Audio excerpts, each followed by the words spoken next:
Eu comprei R$ 20.000 de Bitcoin e durante um ano consegui acumular aproximadamente 5% de um Bitcoin.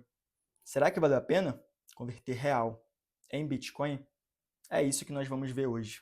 Meu nome é Márcio e eu criei a Bitcoin Liberty para falar sobre como o Bitcoin proporciona liberdade de uma forma simples e direta, e como eu usei Bitcoin para me proteger no ano em que o real foi a moeda que mais se desvalorizou entre as economias mais importantes do mundo.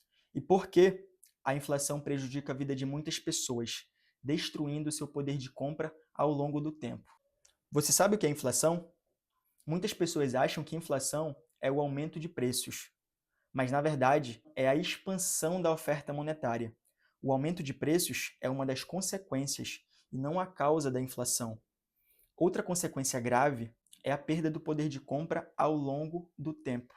E é isso que acontece quando uma moeda é monopolizada e controlada pelo governo através do Banco Central. Eles têm o poder de manipular a quantidade de dinheiro em circulação, podendo imprimir e inserir mais dinheiro na economia. Segundo Friedrich Hayek, Nobel em Economia e um dos economistas mais importantes da escola austríaca, o governo deveria abandonar o monopólio da emissão de moeda. Já imaginou você poder escolher em qual moeda quer receber seu salário? Dólar, euro, libra esterlina, Bitcoin? Qual você escolheria? Eu tenho certeza que a maioria das pessoas minimamente inteligentes não escolheriam um real, e eu vou mostrar o porquê. Ao eliminar o controle estatal, a competição entre moedas privadas incentivaria a inovação e a eficiência, evitando os problemas inerentes ao sistema monetário estatal, como a inflação. Esse pensamento de Hayek está em seu livro Desestatização do Dinheiro, e eu concordo totalmente com Hayek. O governo controlar a moeda de um país faz com que ele haja em prol de seus interesses e não dos interesses das pessoas que estão inseridas naquele sistema monetário.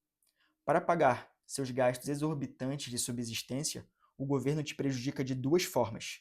A primeira, através de impostos, e a segunda, através da inflação desvalorizando o seu dinheiro, que é como se fosse um imposto invisível.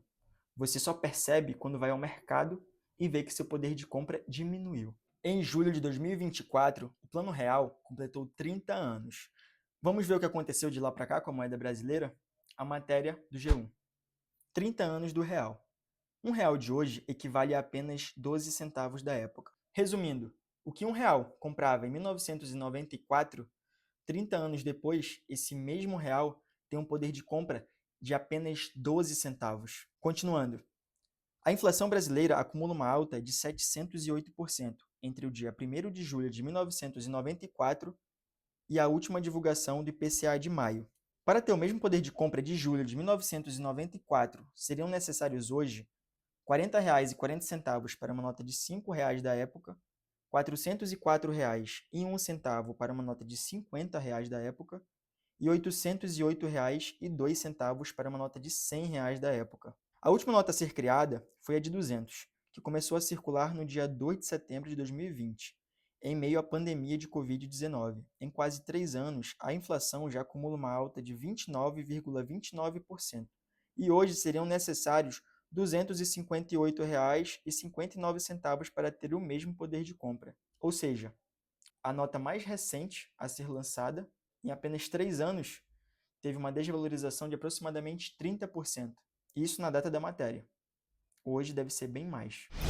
Real foi a moeda com a maior desvalorização do G20 em 2024. Veja comparativo. O real encerrou 2024 com uma desvalorização de 21,82% frente ao dólar americano, considerando o índice PITAX venda do Banco Central. Com isso, a moeda brasileira registrou o pior desempenho das economias do G20 e de um total de 27 divisas, segundo o levantamento da consultoria Elo Isaitá. Aqui tem um gráfico mostrando a desvalorização de todos os países em relação ao dólar. E o Brasil ficou em primeiro nesse ranking. Interessante que na mesma matéria, onde mostra que o real foi a moeda que mais se desvalorizou no ano de 2024, tem um link para uma outra matéria. Bitcoin lidera ranking de melhores investimentos de 2024. Ações ficam na lanterna. Bitcoin foi o destaque de 2024 enquanto o Ibovespa e as small caps registraram os piores desempenhos negativos, segundo o levantamento da consultoria Elos Aitar, com um comparativo do retorno das principais aplicações financeiras no ano. Enquanto os principais índices de renda variável fecharam no vermelho, ativos alternativos e de proteção se destacaram, reforçando a importância da diversificação em um cenário de incertezas econômicas. Mais um link embaixo. Dólar fecha a 6,17 e acumula alta de 27% em 2024, a maior dos últimos 4 anos.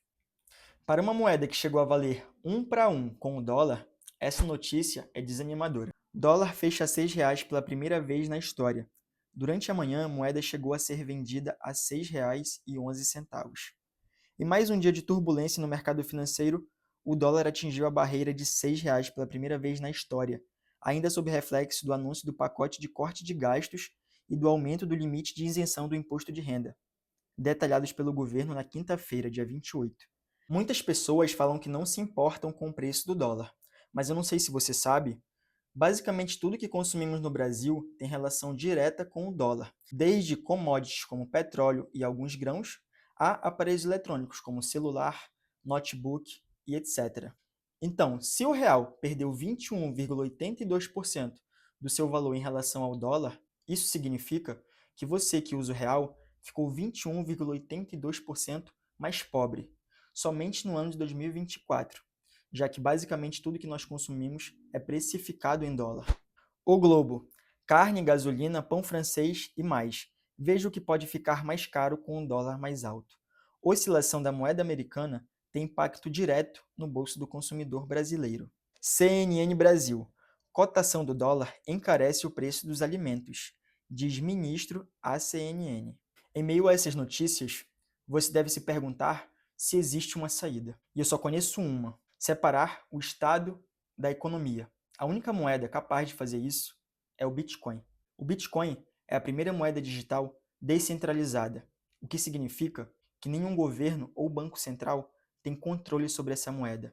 Você pode fazer transações com quem você quiser, do mundo inteiro, instantaneamente. Isso dá poder às pessoas de realmente serem donas do seu dinheiro, o que não acontece com moedas estatais, que para fazer uma transferência, você precisa da autorização de burocratas. E além da autorização, essas transações são acompanhadas de impostos e taxas abusivas, o que deixa tudo mais caro. Outra propriedade que torna o Bitcoin valioso é sua escassez. Só existirão 21 milhões de Bitcoins, sendo impossível falsificar ou criar novos Bitcoins. Todas as transações são assinadas na blockchain, que é uma tecnologia onde ficam salvas todas as transações da rede, e qualquer usuário pode fazer essa verificação, tornando todas as transferências na rede Bitcoin públicas e transparentes. Por exemplo, se eu enviar 2 Bitcoins para uma pessoa, essa transação fica assinada na blockchain, e qualquer pessoa no mundo pode verificar que houve uma transferência de 2 Bitcoins de uma carteira A para uma carteira B, em tal data e hora, o que legitima que não há ninguém burlando o sistema, dando segurança para todos os usuários. As transações ficarem públicas na blockchain não significam que sua privacidade será comprometida.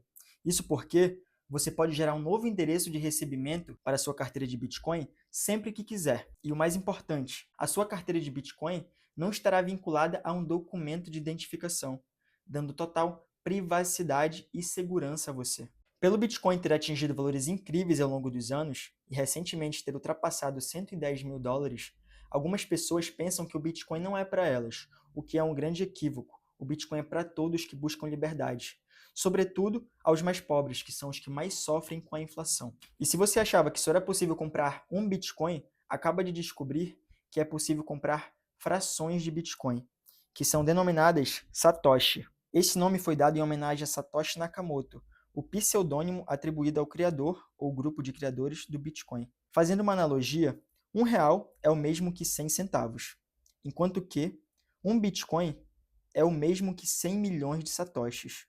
Então, dessa forma, é possível fazer compras fracionadas e acumular a quantidade que você quiser da moeda digital mais valiosa do mundo. E agora, vamos ao que interessa. Vou mostrar meu saldo na corretora pela qual fiz as compras de Bitcoin. Para responder minha pergunta do início do vídeo se valeu a pena converter real em Bitcoin, Vou pegar o valor total de bitcoins que eu tenho hoje, na cotação atual, e subtrair por 20 mil reais. E aí vamos ver o que aconteceu. Com a minha conta na corretora aberta, nós podemos observar que eu estou com um saldo atual de 4.852.499 satoshis, que é a fração correspondente de Bitcoin que eu tenho. E durante o tempo, esse valor pode oscilar para cima ou para baixo, que é natural. O mercado determina o valor do Bitcoin. Por exemplo, no dia 21 de maio, esse mesmo valor de Bitcoin que eu tenho hoje, que está sendo cotado a 5.125 dólares e 68 centavos, no dia 21 de maio, por exemplo, chegou a 5.357 dólares. Mas como esse é um vídeo verdadeiro, que eu quero mostrar a realidade para vocês, que assim como o Bitcoin pode subir, ele pode cair, dependendo da cotação do dia que você fazer essa verificação, eu vou converter 5.121 dólares e 44 centavos para ver quanto eu tenho em reais. Um dólar hoje está valendo 5,72, o que é um absurdo imaginar que em 1994 um dólar era equivalente a R$ 1. 31 anos depois, essa desvalorização absurda, que infelizmente se tornou normalizada no Brasil. As pessoas já se acostumaram a essa diferença discrepante do dólar para o real. Então, pegando meu saldo de 5.123 dólares, vamos ver quanto eu tenho hoje. 5.123 dólares. Como vocês podem ver, os 20 mil reais de Bitcoin que eu comprei se transformaram em 29.303 reais. Uma valorização de R$ 9.303,56 na data que eu estou gravando esse vídeo. Relembrando, esse valor pode alterar para mais ou para menos, dependendo da cotação do Bitcoin. Agora vamos calcular a porcentagem de valorização pegando R$ 29.303,56, chegaremos a um número de 46,5% de valorização em cima dos 20 mil reais. Agora, se eu tivesse deixado os 20 mil reais em um banco, vamos ver o que teria acontecido? Abrindo a calculadora.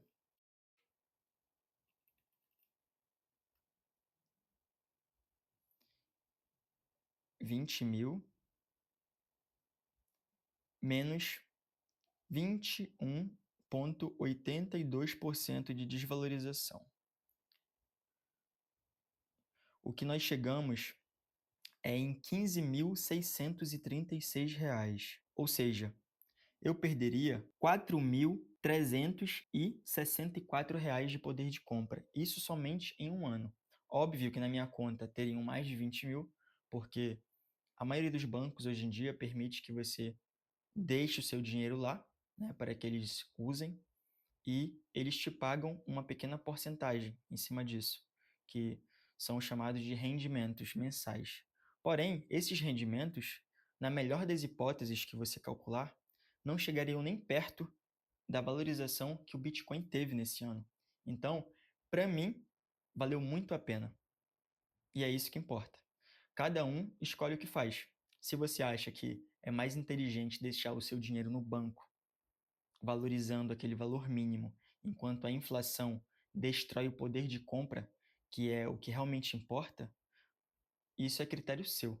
Eu quero deixar uma mensagem para você que quer começar a comprar Bitcoin. Faça isso em busca de liberdade, privacidade e poder sobre seu próprio dinheiro, porque foi para isso que ele foi criado. Ser uma moeda que pode ser transacionada por todas as pessoas do mundo, sem interferência estatal. Então, antes de começar a comprar, é mais importante estudar o seu conceito. Acredite, é muito mais inteligente. E para você que assistiu o vídeo até o final, eu espero ter contribuído da melhor forma possível para você entender um pouco mais sobre Bitcoin e como a inflação prejudica a sua vida. No próximo vídeo, eu vou mostrar como armazenar seus Bitcoins de forma correta, já que deixá-los em uma corretora ou em um banco por onde você compra não é uma boa ideia e você não está totalmente seguro. Até o próximo vídeo.